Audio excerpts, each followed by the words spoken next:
Welcome to the Meaning of Catholic. Glad to be here. My name is Luis Medina, and this is our second edition of Reconquista in the Meaning of Catholic. It's a pleasure to be here with y'all. And in this eve of an amazing feast, not just for Hispanics, but actually for a lot of people, for the whole Catholic world, we're going to be talking about that, obviously, reading your comments. You're more than welcome to leave your questions, comments, complaints, and obviously anything that you want, as long as it's respectful and in kind spirit. And obviously other issues, anything that is going on in the Hispanic world, and so much more. But first, just let me say, very, very happy to be here. We did a little show on Monday morning with Terror of Demon shows. It was awesome. Thanks for all of you guys who joined us and that. And now is our chance, our turn. And so it's a lot of activities here in the Meaning of a Catholic. By the way, do not forget, please share this content. Hit the subscribe button if you haven't done it already. Like and all that kind of stuff. We need to be the algorithms. So this is very important. It costs y'all nothing and it helps us quite a bit. Anyway.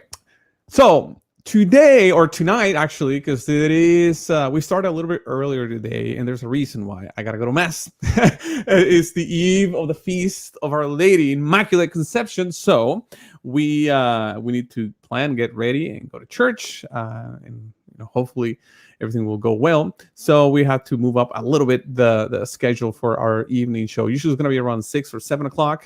We started just a tiny bit earlier, but it's all right.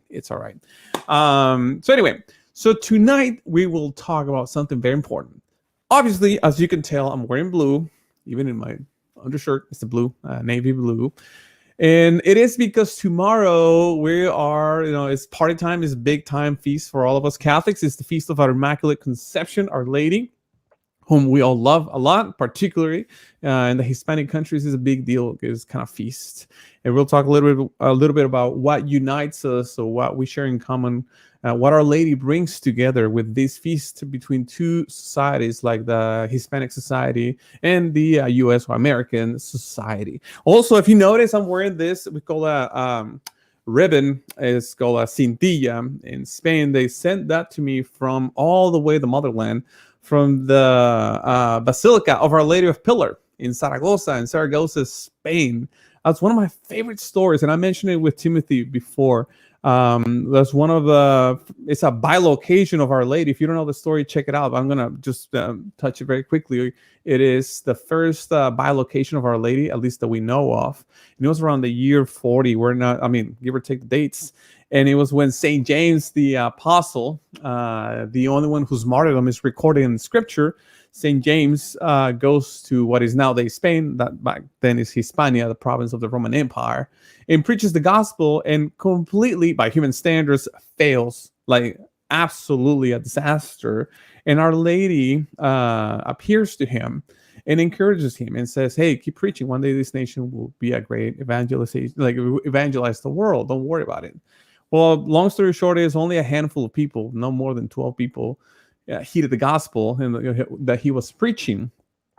And he decides to go back and goes back to, what would be a good place to go back? Jerusalem. Well, we see in scripture that he is martyred in Jerusalem. Well, and his remains, those people who follow him all the way from Hispania, or modern day Spain, took his remains and buried them back in the motherland. And that's why St. James is the patron saint of Spain.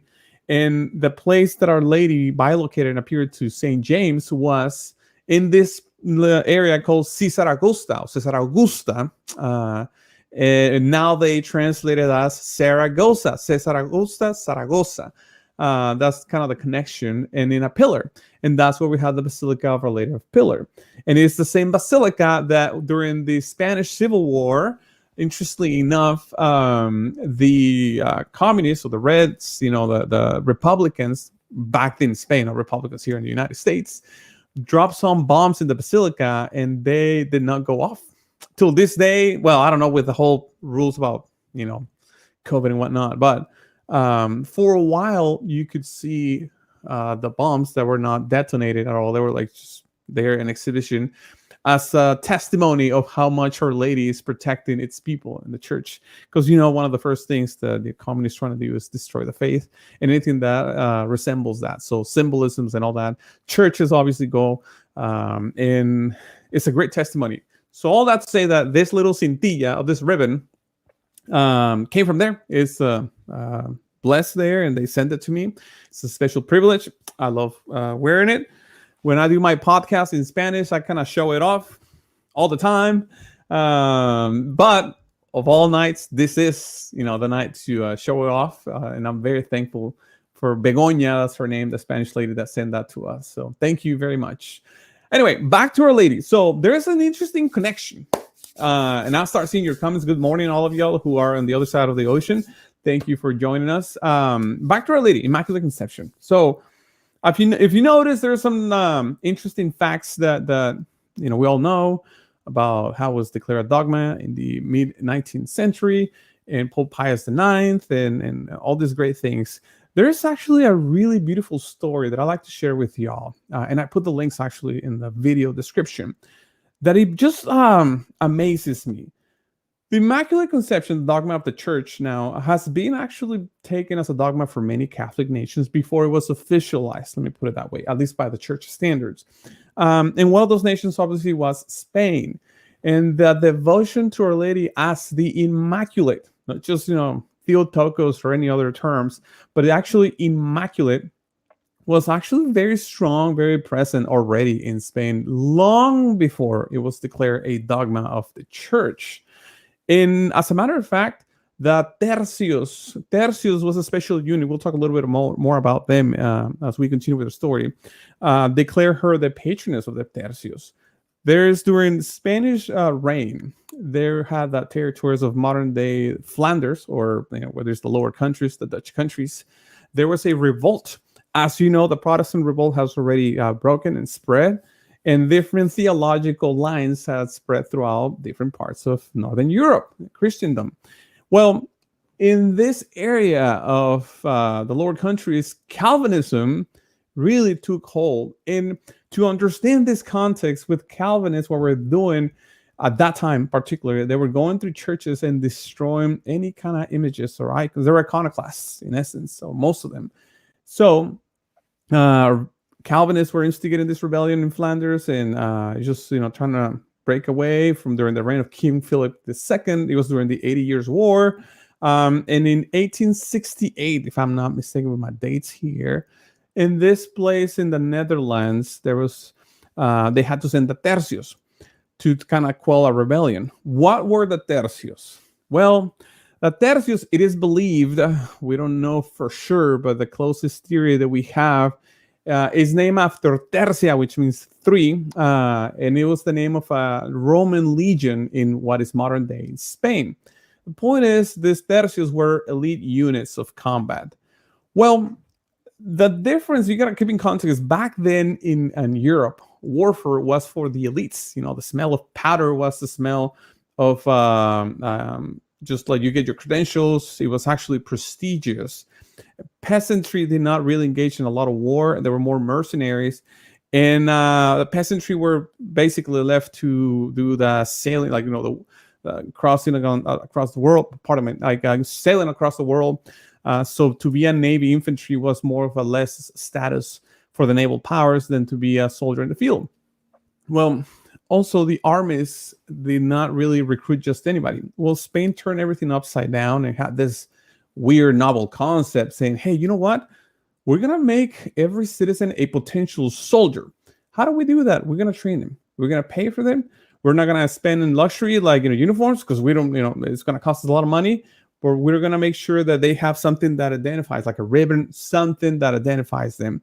And it was the first time in history, or at least that we know of, that a nation turned its citizens into potential soldiers without making them or obligating them to go to war or anything like that. It was a complete voluntary action. So that increased incredibly the amount of potential troops that you could have. And that, for us nowadays, makes sense because, like, yeah, army is voluntary. Back then, it was not so much. And there were a lot of mercenaries. So Spain developed this school of thought and military tactics that comes all the way, by the way, from the Visigoths. That was way back. And they said, okay, we have to make any potential citizen a really good soldier, an elite soldier. We're going to teach him how to fight. And a school of fencing was born, and it's called the School of not Salamanca. I forgot the name right now. Destreza, this dexterity school. So this guy from Seville went to Italy because they noticed the Italians were really good fencing. So he took notes, and then he published in these scientific studies with mathematical formula and saying, like, okay, for example, this is mind-blowing, at least to me. You have two swords, and if you work on an angle, you can work physics to your favor, all these things. So he documented all that. It's called the Dexterity School, Escuela de Destreza, and started applying to any citizens who want to be part of the Tercios. Obviously, the Tercios became very skilled at fighting in war, and they were the most feared troops in Europe for almost 300 years, which is quite a bit of span. I mean, if you put it in context, America right now is the only superpower in the world. We've only been the superpower, for the last, 60, 50 years, and probably less, to be honest, but more like barely over 40 years, because once the Soviet Union collapsed, we were the only one standing. But before that, we kind of share that power. Well, Spain became dominant power with elite forces for almost 300 years, and they had territories all across Europe. For more information on that, check our Spanish series with Timothy Flanders. You can see in the files in this YouTube channel. So the Tercios, or the Tercios, or I don't know how to say it, were heading to this part of the Netherlands, and everybody knew they meant business. And one of the characteristics of the Tercios, on top of that, even though they were very lethal, very skillful at fighting, they also, they were not pillaging. That was normal between rival armies, that they will go across country and pillage and steal and take resources as they went through. So a lot of people were always wary of troops. With the Tercios was the opposite. They will bring business, they will spend money, and under strict orders of the monarchies, particularly King Philip and any other kings, they had been forbidden from taking resources away from the local populace.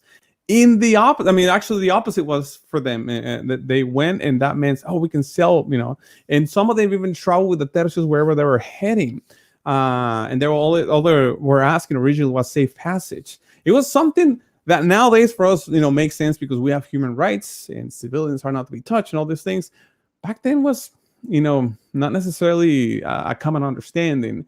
And that understanding was shaped by the Christian thought, by Thomistic and Salamancan thought that, this is how we ought to live as Christians, even when it comes to combat and fighting. But anyway, so they're heading to the lower countries. And as they were heading there, they find themselves in a very tricky situation, stuck between two river banks, in a church in an area called Empel, and there used to be a church there. And they were fighting, and the Dutch were actually having the upper hand. And things regress really, really badly and looking for the Tercios. So long story short is they were stuck, surrounded. And the Dutch commander offered them, you know what? This is your chance to surrender, which there were Calvinists, back then, those commanders. And the Tercios responded bravely with honor, saying, we prefer death, than surrender. We'll talk about surrender once we die. And that was his response. Well, the Dutch said, very well so be it. This was, by the way, let me see if I have the date here correctly. It was in 1885. I'm sorry, 1885. So while they were stuck, and I'm going to put a little image here. Maybe you can see it. Let me see. There we go. You see that? That's Augusto Ferrer Dalmau, by the way, one of those greatest Spanish painters of the modern era. You can appreciate that's commemorating the battle and Our Lady of Immaculate Conception. Well, as the battle progressed, and the Dutch said, very well, so you want to play tough boy? So be it. They started flooding the area, which forced the Tercios to go as to the highest ground possible, which there was a church that was destroyed in that area between the riverbanks, Empel. And as they were preparing to die, it was December the 7th. One of the tercios, one of the soldiers, starts digging the ground. Basically, they were starting digging their own graves. And they found, I don't know if you can see it in that painting. Let me see it over here. There's another image right there. It's a painting illustration of Our Lady of Immaculate Conception. The Spanish soldier tells the commander, hey, check this out, and they take it as a sign from God. And they say, okay, we're going to be okay. We don't know how, but somehow.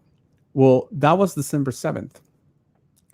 That night, overnight, winds came, very cold winds from the north, and froze the riverbanks. And now the Dutch and their ships were stuck, and they're trying to run away. The Spanish could not believe that even though it gets cold in that area, it does not get that cold that early in that time of the year.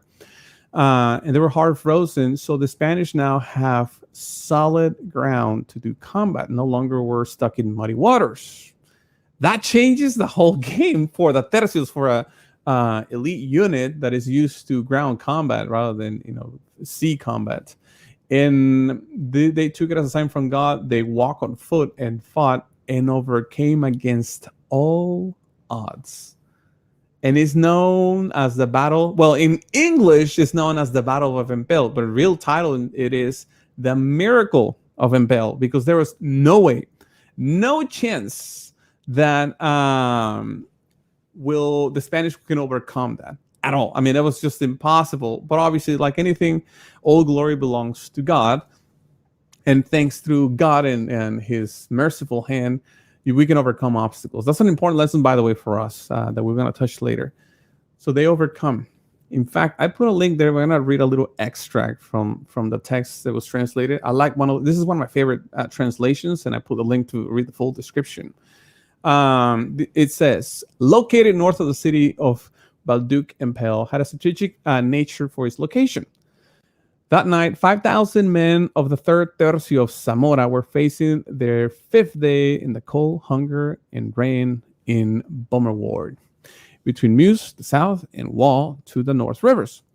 The Dutch rebels had opened the dams, and the area had been flooded, leaving the Spanish surrounded in a desperate situation before the ships of the Dutch commander, Philippe Nieuwenstein. Everything seems to indicate that the defeat of the Spanish was near. Aware of this enormous advantage, the Dutch commander offered his enemies honorable surrender, which would he allow them to save their lives. The field master of the Tercio, Francisco Arias de Bobadilla, gave him a genuinely Spanish response. Spanish infants prefer death to dishonor. We talk about capitulation after death. That's one of the extracts. You can read more of the story. I put the link. And then this is where it gets really, really interesting. Let me keep reading. There we go.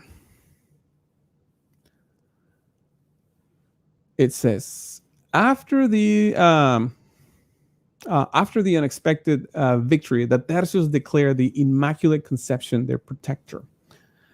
Later, King Philip IV proclaimed December 8th as a feast to keep all the domains of the Spanish Empire dedicated to the Immaculate Conception. So, and more other details that is pretty cool.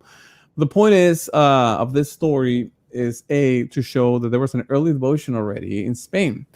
This is, by the way, one of the reasons why, if you notice, in Spain and some of the Spanish possessions, particularly like Mexico, some of the main ones, during these feasts, the priests are allowed to wear blue, which is a reserved color for a lady. Any other priest, and I think there's a couple other countries that have that exception, or regions to be more specific, like somewhere in Germany, and somewhere, if I'm not mistaken, in Northern Europe. I'm not exactly sure where specific. I know somewhere in Germany and other places, but that's about it. Everybody else has to wear white in theory, and except for the Spanish countries, Spanish-speaking countries, because back then it was all one country, and it's only for that feast. Also, by the way, it's not just any other Marian feast, but the Feast of the Immaculate.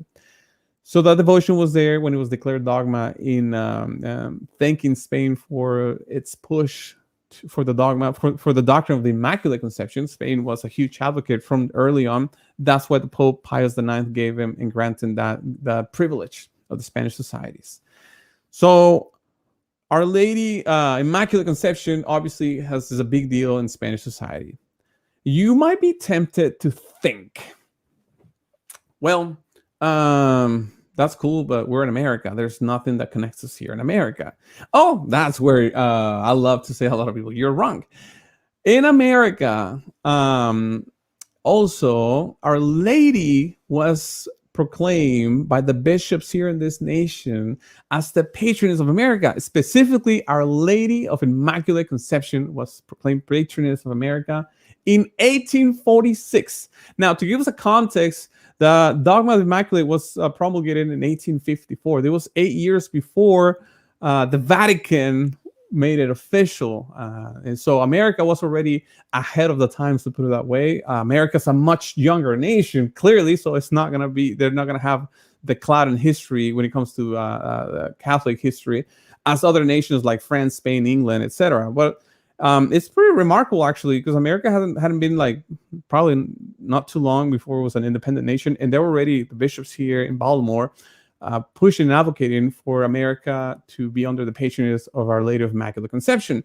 As a matter of fact, our biggest church in the nation, it is dedicated to Our Lady of Immaculate Conception, which is in Washington, D.C. I don't know if you have the privilege to have been there, visited, where Catholic University of America is. It's an amazing, beautiful place. I mean, I put some pictures. That was a while back when I had to, I did a little trip to for a press conference when I was working at a different radio station in the White House and all that. And I went, and I've never been there before, never been to DC. So I took advantage. It's like, this is pretty neat. I'm not going to lie. The White House is nice, but I got to go to the Shrine of Our Lady of Immaculate. It was mind blowing.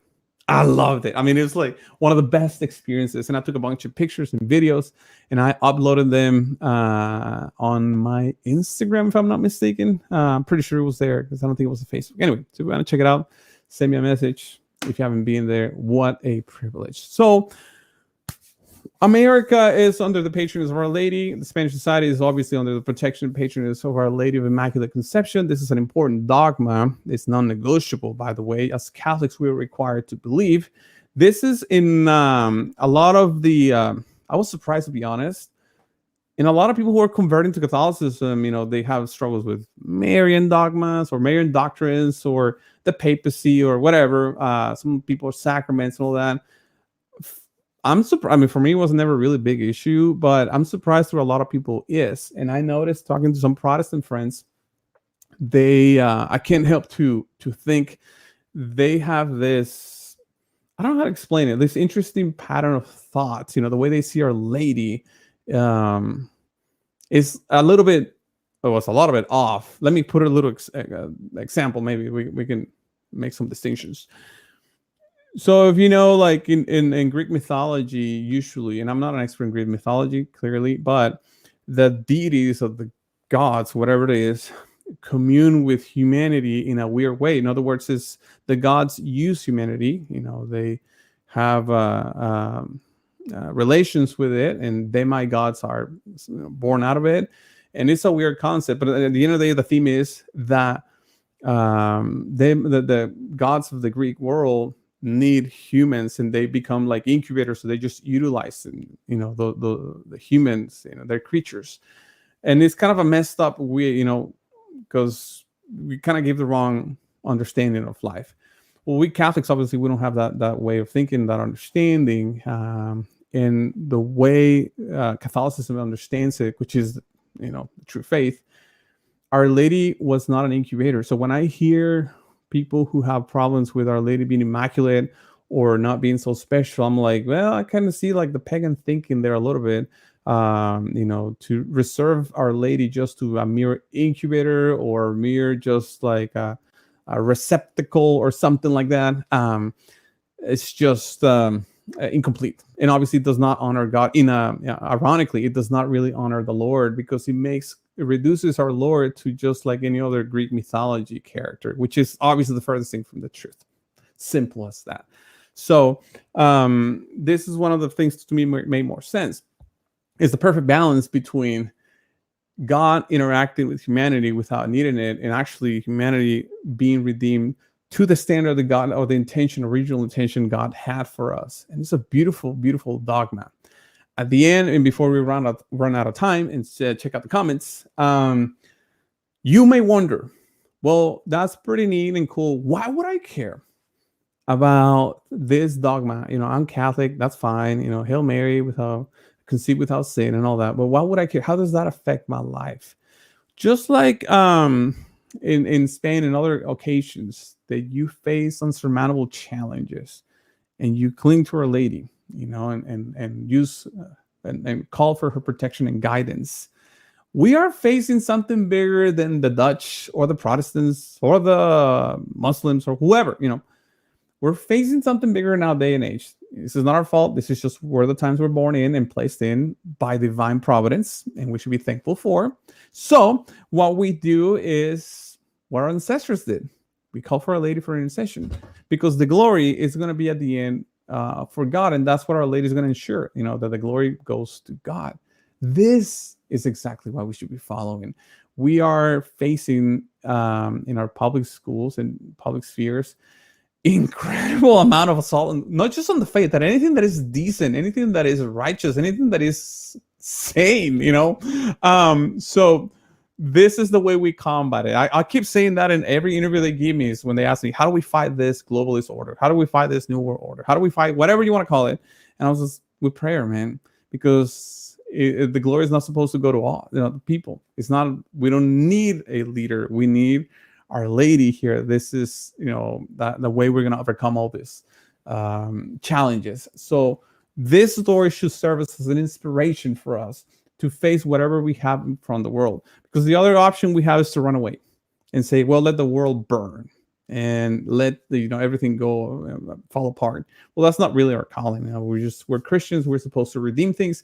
We're supposed to be blessing people instead of cursing them.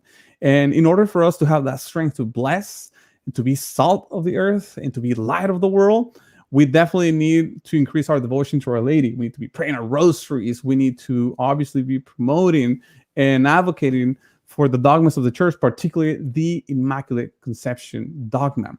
As the Marian prophecy says at the end, actually, I just saw it here. Yeah, let me highlight it very quickly. In the end, my Immaculate Heart will triumph. I love that one, by the way. Love it, love it, love it. And you can bank on that one. We don't know how it's going to play out. All we know is we got to do it. Simple as that. All right. That being said, let's check out the comments. I think there's somebody there, putting some comments that are not necessarily very Catholic in spirit. I don't care. We'll check it out. Remember, keep it respectful. Let's see. Patty, Justice Sotomayor, misspelled, by the way. It's or instead of air.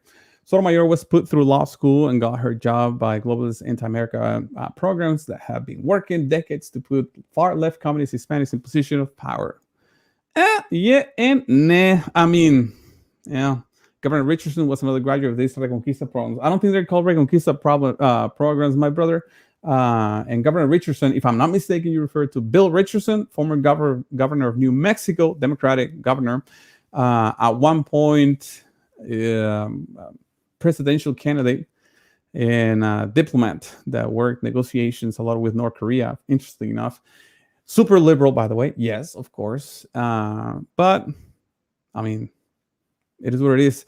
Sotomayor, funny thing about Sotomayor, Justice Sotomayor, they, in some Hispanic media, they promote her a lot, but it's just, she hasn't gelled with the Hispanic community, and it's because she's obviously fairly liberal, and in the Hispanic community, it's a very conservative community, so it's just not clicking like any, society here. Let's see. Hello. Yeah. How you doing, Katie? Thanks for being here. Buenas noches, hermano Luis, or boas noites. That's, if I'm not mistaken, Portuguese, right? Our brethren, the Portuguese. Good shout out to them. Immigration from Latin America has been used intentionally for decades to ensure the actual Catholic America, the Irish and the German America, to be attacked and try to destroy it. Well, with all due respect, that makes absolutely nonsense. Like, but all right, you're entitled to your opinion, by the way. But that actually is, give me the proof in the documents. Let me just put it there. Giovanni says, "Good morning, brother. Thanks for being here." Is it? It's the patroness of the Kingdom of Portugal, Our Lady Immaculate too. Oh, I did not know that. That's pretty cool, man. That's pretty neat. Viva Cristo Rey, says Robert Ramos. I'm happy you're working with the meaning of Catholic now. I love working with the meaning of Catholic. It's quite a privilege. It's an amazing group. We have a lot of fun, and we hope that we can do more stuff here little by little, growing and expanding this lay apostolate. By the way, again, don't forget to share and subscribe. This is one of the best ventures I've ever taken, to be honest, and it happened at the right time. So I'm very, very, very grateful. Human rights far and few nowadays. Yes. And Katie, if we think about this, is what I've been signaling today. For example, I'm going to use coded language. That way we don't get banned or flagged, but you understand what I mean. Today, a federal court blocked certain mandates from this administration that have to do with health, right? And this is what I keep saying in the United States is right now the last, place standing. Everybody else, what's happening here in the U.S. is not happening and can happen really because the legal framework is not set up that way. Whether it's Canada, Germany, as we've seen, Austria, Australia, etc., etc. So this is why we have this. I call it a little period of grace. So we gotta use this grace that God has given us here in America to protect and preserve our Western heritage, our Catholic heritage, and help other efforts across the world. They're trying to protect and gain some of that lost ground, and it has to do with human rights. Well, they come from Catholic thinking, by the way. Not exclusively, but there's a lot of it. Come from that Catholic understanding of life. So anyway, the Tercios were the old school special forces. Yeah, led by the Gran Capitan. It was revolutionary in the way they came up because never before in the history, at least Western Europe or Europe in general, you had an army of volunteers, and there were actually lines of volunteers wanting to join, and a lot of things develop out of that. It's a lot, like I mentioned before, all the things that make sense for us now, back then were not such a given facts. It's little by little that we came to those understandings. All right, let's see. We have another one, Patty. Patty's busy tonight, man. The descendants of the non-Hispanic Catholics who created Catholic America will need to create a nation that preserves their rights and Catholic liberty. Sounds like a novel. Cooperation with Hispanics is possible, but not in the present globalist form, which simply means that America becomes a Hispanic nation and nothing in that plan is Catholic, is demonic. Well, sorry, I got to call you out, Patty, but you're completely wrong. And that's okay, brother. You can be wrong. That doesn't mean you're a bad person. Because it's not based by facts. It's not backed by facts. It's just a reality. But if you have a different agenda, well, that's on you, not on me. Greetings from Alice, Arizona. Eddie, Arizona. Greetings from Christina Hayward. Ave Maria Purísima. Hail Mary, conceived without sin. Greetings. Thank you. Thank you very much. Sin pecado concebida. Conceived. All right. Thank you very much, Miguel, for stopping by. And all right, let's see. Patty. Man, Patty, you're busy tonight. And should Hispanic stay north of Mexico, then the Chicago method is the answer. Chicago is the key remnant. All right. Well, it sounds now that you have some sort of biases and tendencies that are not backed by facts. I hope that you can reconsider, but if not, it's your own loss, brother. That's on you. In the end, my immaculate heart will triumph. Well, Well, let's play it nice. Let's show that Catholic spirit. We don't have to agree. The dogma of the Immaculate Conception is very Hispanic. The Queen Isabella created an order of religious nuns for the Americas. Yeah. I mean, my point of the broadcast is doesn't limit obviously only to the Hispanic world. It reaches clearly other non-Hispanic nations. But yeah, in the Spanish-speaking world, it's a big deal for whatever reason. And in Mediterranean countries, actually, they're pretty big on Our Lady. I mean, they like her a lot, which is awesome. It says, in our tribulation, we humbly persevere in Christ and Our Lady. Absolutely. There's some theologians, at least in the Spanish-speaking world, that advocate a lot, Our Lady as one of the pillars of the times that they changed. Like they say, for example, Luis Eduardo Lopez Padilla, is a huge advocate saying like the new era of transition of Christendom as we go through eschatology, it will be heavily influenced by Our Lady, and it's going to be a society out of love, model after Our Lady. So yeah, we'll see. Camilo Rubiano, great to see you here, my dear friend. Luis, thank you. Fatima is not part of the deposit of faith, says Max Smith. Absolutely, you're free. But it doesn't mean it's against our faith. But yeah, you're right.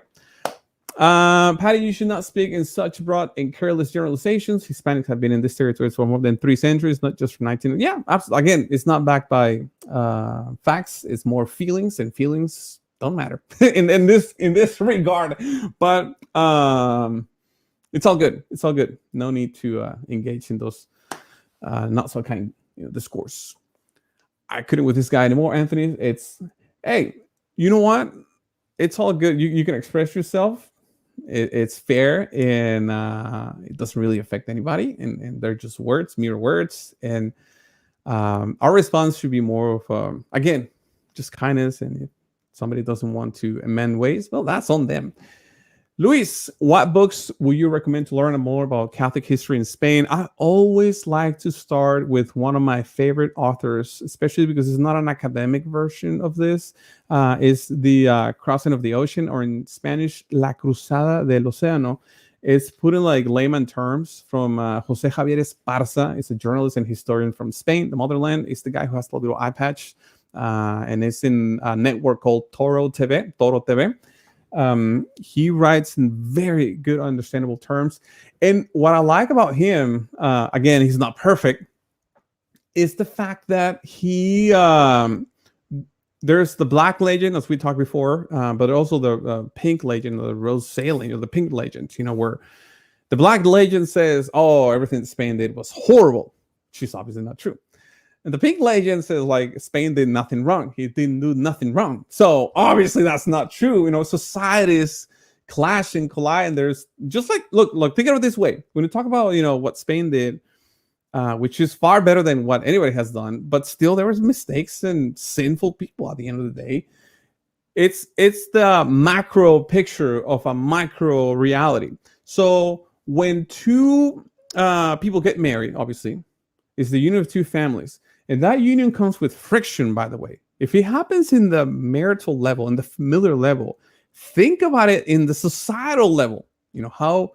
How much is going to be the impact? How big? If when you get married, you got to adjust to that person and their family and their habits. And that's with premarital counsel, whatever you want to do. Like, that's when you do it the right way. And it's still an adjustment, and there's still friction, and you still navigate those crises and all that. But it's a challenge. It's a blessing, by all means. I don't want to scare anybody out of marriage, so I definitely endorse and recommend it. But it is still a challenge. It's a challenge worth fighting for. Absolutely, 100%. Yes, but nevertheless, it is still quite a bit of an adjustment, and that's just two families. Imagine two societies. Now imagine two societies apart from each other, in societies that share nothing in common. Only Our Lady could have made that happen, to be honest, because you have a pagan society here in America, different pagan societies, and then you have a Christian society in Spain, and then you put those two together, it's going to be sparkles, man, that's for sure. So the only way you can overcome that is through the intercession of Our Lady, which is exactly what happened with Our Lady Guadalupe and many other occasions. So anyway, let's see one more comments. There we go. Question: How celebrating the Spanish world? Do we celebrate it tomorrow like a feast day? Yes. It's a feast day. The same thing. We go to mass. It's a holiday of obligation. Now with these new rules, I honestly don't know how they're gonna celebrate it outside of the U.S. And you know, but yeah, and like any Hispanic family, at least I remember this as a kid. Any Catholic society eats, so eat and drink, But we'll see. That'll be interesting to know. I'm gonna talk to my family, see if they're gonna do anything down there in Mexico. Let me know in the comments how you celebrate it if you're watching us from a Spanish-speaking country. Thank you, Anthony. God bless you too. Opus Dei priests have invalid ordinations. That's a different topic. I'm not talking about ordinations or not. That's just about the Immaculate Conception and our unity between two societies, the American society and the Spanish society. There we go. Giovanni says, the patron saint of Australia before St. Mary Immaculate was Our Lady of Help of Christians. Auxilio a los Cristianos in Spanish, not Immaculate Conception, but still an honor to Our Lady. Absolutely.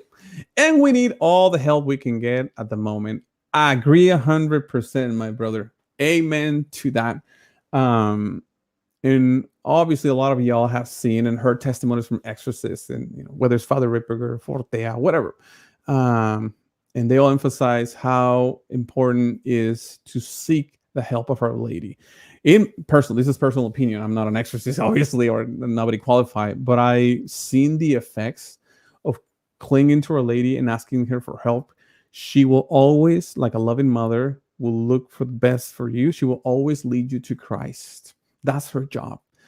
It's her job to show you the Lord and for you to have a better relationship with God. And this is what we need. Our nation, America, the Western world, needs a better relationship with God. And the person who can make that happen is Our Lady. And this is the time. It looks like prayer is not going to do anything. It looks like it's just, futile and pointless. That's exactly what the devil wants you to believe. It looks like this, world government, whatever it is, has so much power and it's imminent.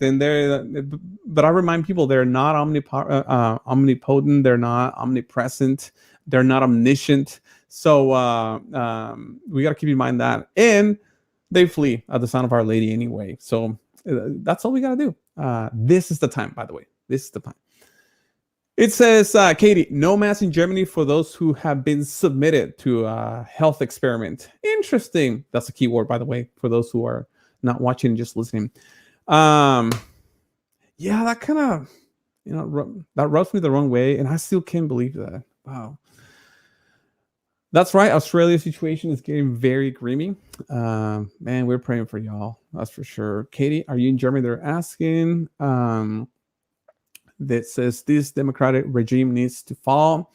Yeah. And we need Our Lady to take care of that, so yeah, prayers, by the way, for Europe. It's getting dicey over there. I don't want somebody next to me who does not care about their health or mine. Oh, this is talking about the experiment. Yeah, this is quite a debate already going on nowadays. Well, more comments before I run out of time very quickly. There's this. If there's a Catholic fatherland that is showing the light of God, that country is Poland. It's a very interesting. Yeah, Poland is doing really, really well. The problem with Poland is they don't have a lot of people, and their footprint, with all the respect, is not that deep. How many Polish speakers are in the world? How many Polish former countries? That it's. I'm not diminishing. I mean, obviously, I admire the Polish a lot, and we owe them a lot, especially nowadays. But it's just their footprint is not too deep. Spanish is the second most spoken language in the world. English is the most important language right now. Currently, it's the lingua franca. So that has deeper impact than Poland. I wish and I pray for Poland a lot that they can withhold. And obviously, I have a special heart for Polish and Poland because obviously Saint Faustina Kowalska and Saint John Paul II. But yeah, Poland is really admirable. We just need more. From Robin Mohim. My friend lives in Germany. Okay, got you. What else? See, we have. There we go. Oh, here we go. Many things are not part of the deposit of faith, including the rosary. That's absolutely right, Kennedy. And that does not make him bad or even goes against our faith. Simply, it's not part of the deposit of faith. And that's one of the things when a lot of people were wondering that I talked about Catholicism, they say, well, you know what? I have issues with the rosary. And I say, well, first of all, you shouldn't. And I explained that. But that being said, you're not required to say the rosary or the Divine Mercy, whatever it is it does help. And I would not take that approach. I do know of a Franciscan friars on YouTube, I forgot his name, that if I'm not mistaken, mentioned something about like he does not really pray the rosary, which was kind of shocking to me. But hey, technically he's not wrong. It's just, why would you not do it? But whatever. Anyway, I don't want to get in that can of worms. All right. Last comments before I run out of time. Hispanics just came to the United States. The Catholic United States was created by Irish Germans and not Hispanics. Obviously, you're on something, I guess, because that's the furthest thing from the truth. The first ones to be here were the Spanish in St. Augustine, Florida. They were Catholics. By the way, the first Thanksgiving was celebrated by Spanish in the United States. The first two Thanksgivings, one in Florida and the other one in modern day El Paso. There we go. Vicente Ferrer, the Virgin, still appears in St. James at the Pillar in Saragossa. Oh, yeah, I mentioned that in 45, 40 AD. I mentioned that at the beginning of the broadcast, by the way, Vincent. It's one of my favorite stories.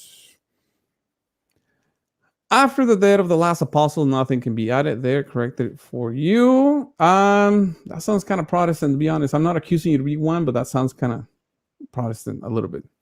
Although the rosary contains the deposit of faith, absolutely. My point, says Kennedy, about the deposit of faith comment was to say that we hold many things dear, and if we take them seriously for salvation, they are not part of the deposit. Absolutely. Scapular, it's awesome, by the way. Philip says hi from Denver. Thanks for joining us, Philip. What else? Man, you guys went on the comments and run out of time. Oh, man. Well, cool. A few more. There can be no addition to the deposit of faith after the death of the last apostle. Wrong. The rosary, yes, I know. There we go. There's only one approved operation inside America. Yeah, if I'm not mistaken, Max, it is Our Lady of Green Bay in Wisconsin. But I could be wrong. I don't remember. It's either that one or a different one. But I think it's Our Lady of Green Bay, if I'm not mistaken. I'm clarifying. Luis, you should really do more shows here. That's the goal. God willing, we'll do more shows and we're working on a video and introduction and all that. We have more music and images and interviews and all that. It's just little by little. It's a difficult season because the holidays, kids, school, traveling, and all that. But I'm a man of action, and I don't like talking a lot about doing things. I like to do it. Period. If we're gonna do it, we're gonna do it. If not, let's just not talk about it. Well, I've tried many times to do this show, and there's so many technical difficulties and obstacles that I was getting frustrated. And finally, I said, you know what? Let's do it. This is my chance. Once I was barely recovered, we're going to go for it. And that's what we did. But we're far from settled or done. There's more things coming. It's very exciting. I just don't like to brag about it because I want to show the facts more than, talk. Talk is cheap, as we say in America. Thank you, by the way. Thank you, Katie. What else we have? There we go. It's located in First Mass America. Yeah, absolutely. A Franciscan that doesn't pray the rosary sounds so odd, especially considering how pivotal they were in their recognition of the Immaculate Conception as dogma. Absolutely. Give Giovanni a beer, please. That's on spot, such an on spot comment, by the way. Absolutely. But hey, again, I guess it's part of the freedom, right? In our faith. America was discovered by Europeans, so did you believe like the Mormons? Yeah, absolutely. Great comment, Haley. Great comment.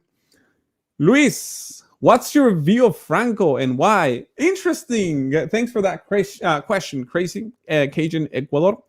I like Franco. Now I'm gonna say this as a disclaimer. I don't think he was a saint or the best man ever, but I have a lot of admiration for what he did. He took a Spanish torn society after a civil war and was able to unify it, and not just unify and heal it, and was able to make it prosper. But life is more than economics and money, unless we're thinking like pagans, that all it comes down to is money and stuff. What Franco did that I like also from a spiritual realm, obviously he was very Catholic. Oh, sorry.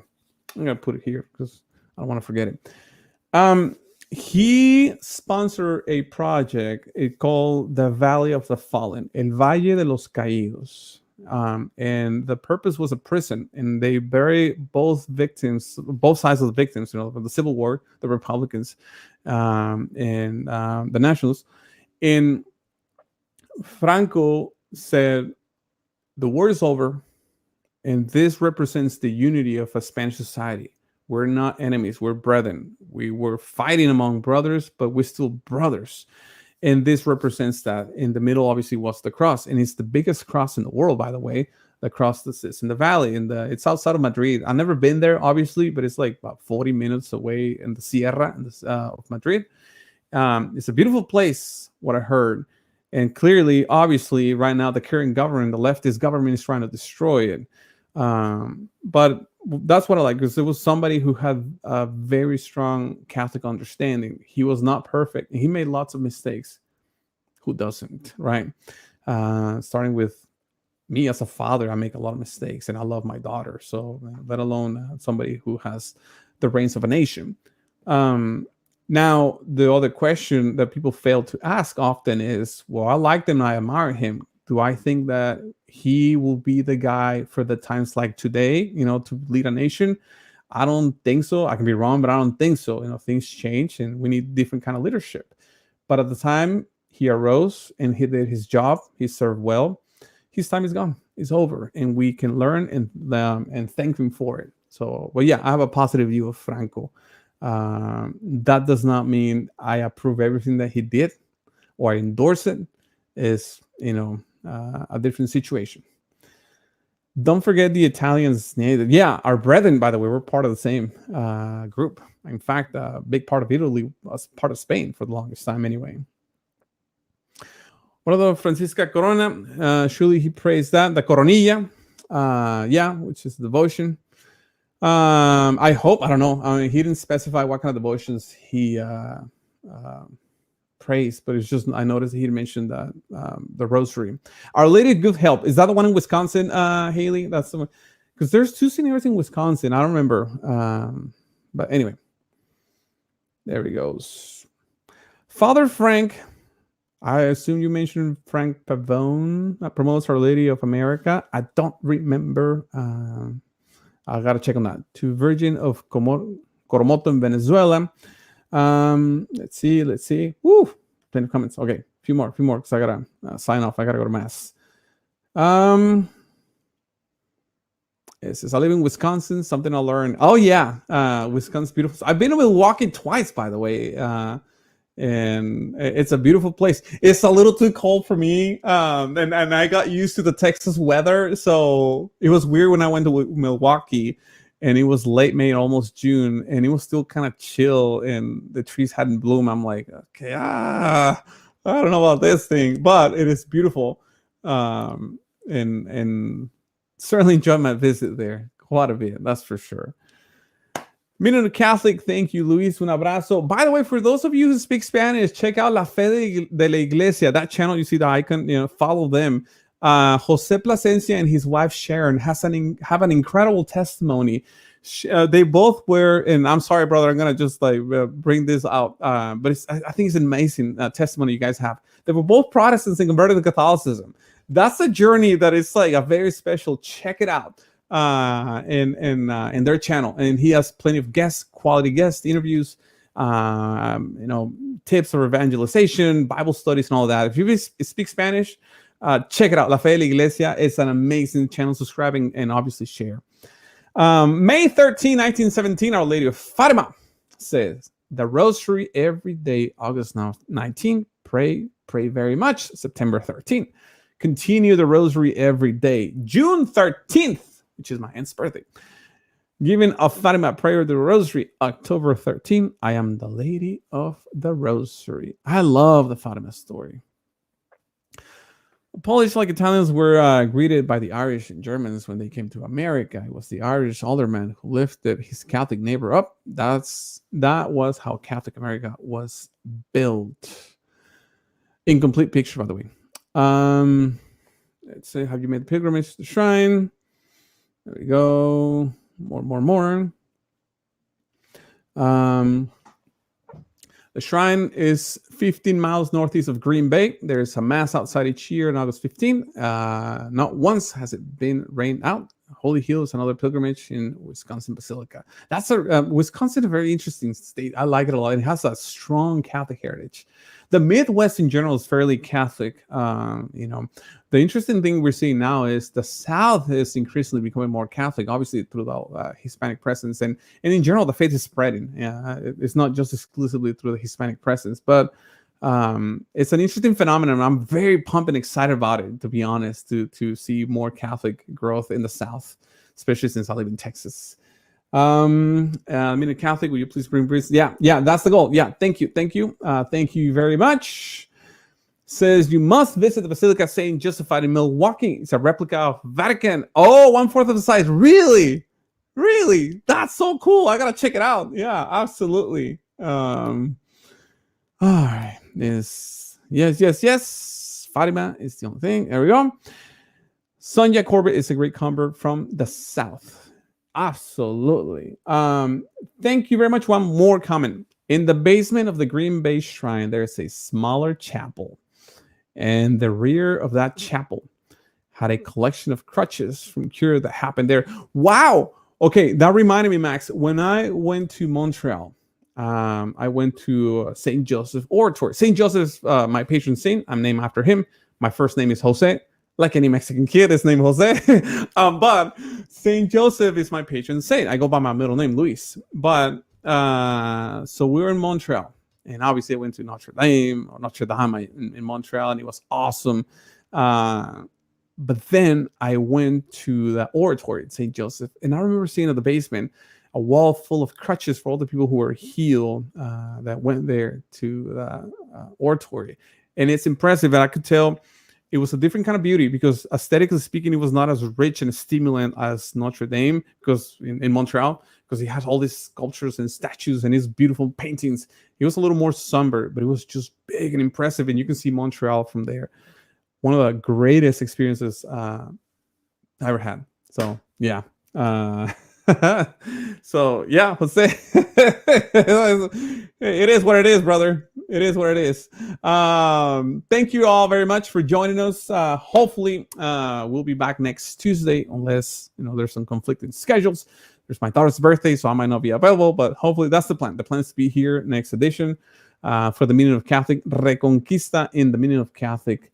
Take care. Let me share one more time the images that we talk about it. The miracle of Empel. I love those things. Those are the Tercios, by the way. That's one of their presentations.